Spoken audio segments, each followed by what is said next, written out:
Beloved listeners, I am sharing with you today for the first time a piece of short story from the greatest short stories of Leo Tolstoy.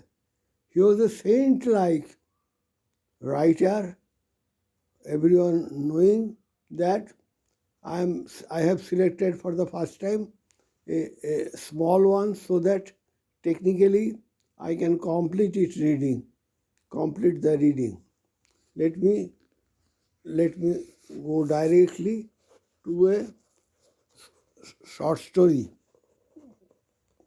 The title of that story name is Little Girls Wiser Than Men, written and first published in 1885. This version is taken from 23 Tales 1906, translated by Louis and Aylmer Maunde. Then I am going to the story itself. Hmm. Story itself. I am going to story itself.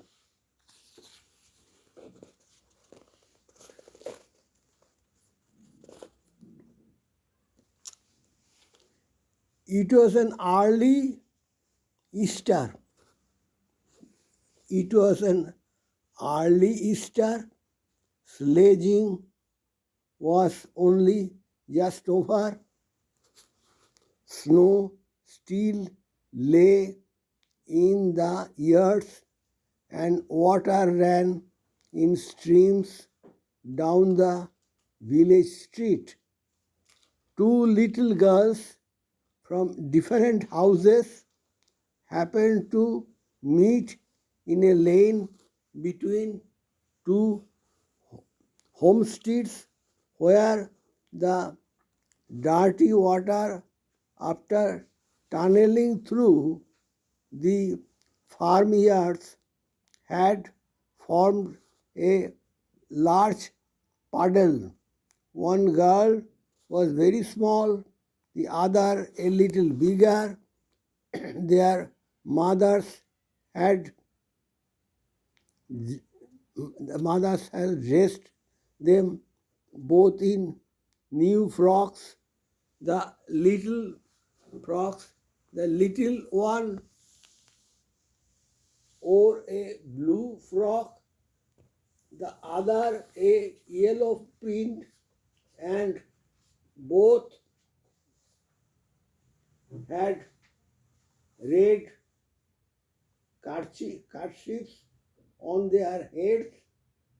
Then they had just come from church when they met, and first they showed each other their finery, and then they began to play. Soon the fancy took them to splash about in the water, and the smaller one was going to step into the puddle, shoes and all, when the elder checked her. Don't go in so,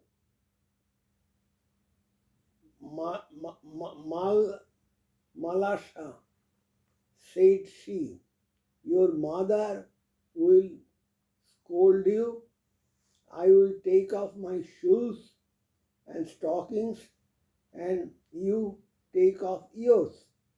They did so, and then picked up their skirts, began walking towards each other through the puddle. The water came up to Malasha's ankles, and she said, "It is deep, Aquila, I am afraid." "Come on," replied the other. "Don't be frightened. It won't get any deeper. Then they got near one another.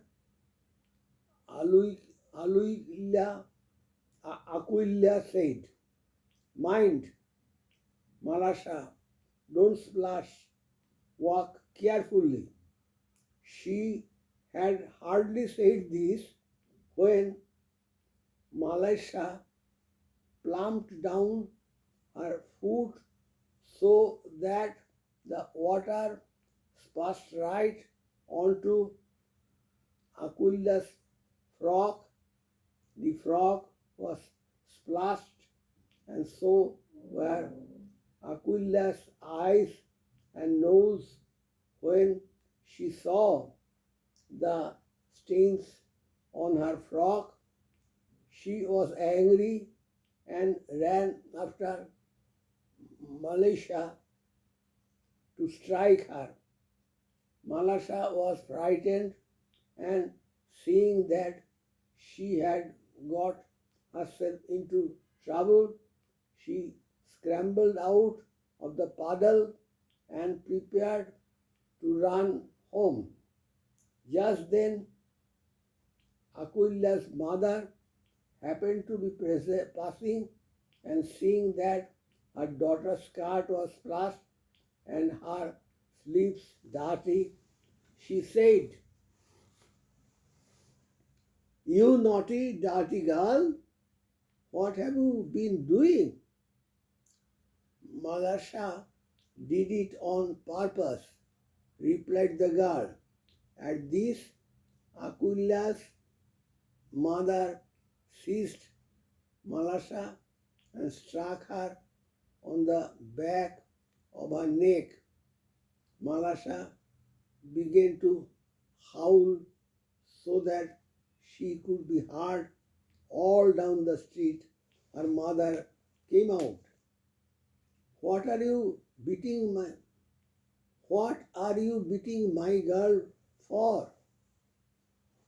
said she, and began scolding her neighbor.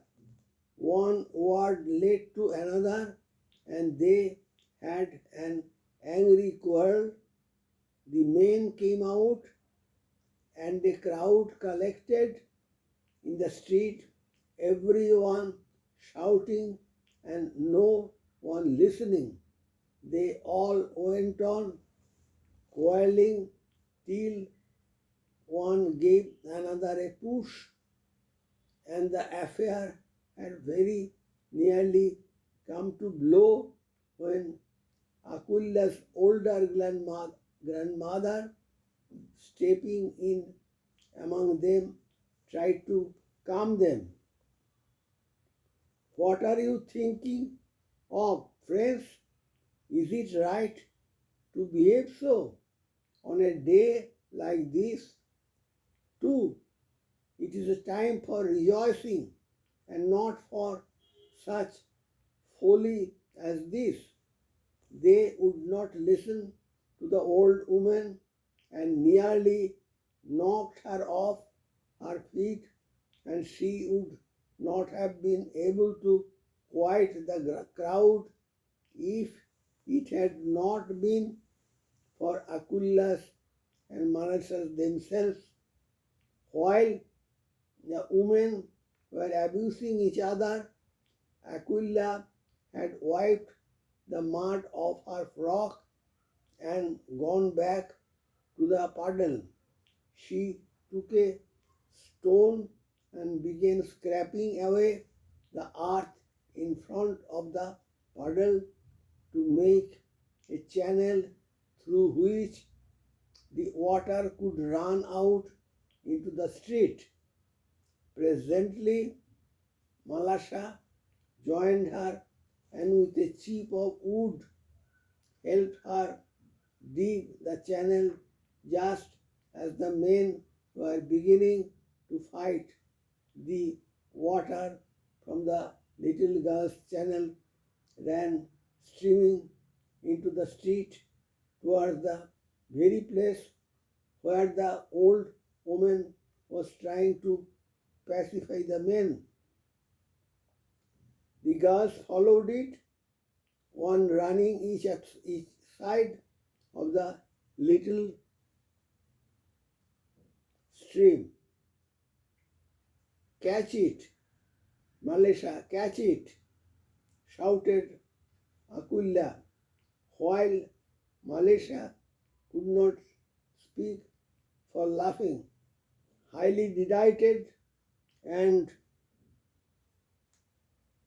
watching the ship float along on another stream, the little girls ran straight into the group of men, and the old woman, seeing them, said to men, "Are you not ashamed of yourselves to go fighting on account of these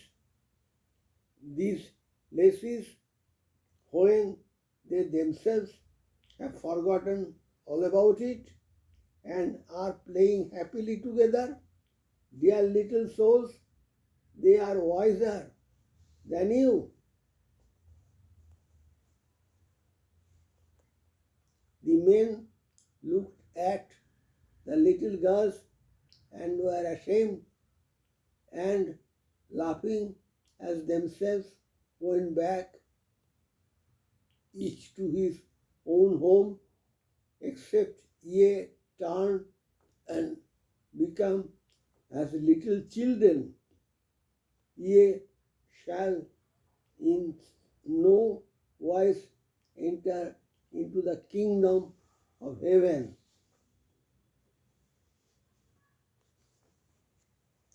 The last sentence I am reading, the voice sentence, except, it is under the quotation, except ye turn and become a little children, ye shall in no wise enter into the kingdom of heaven.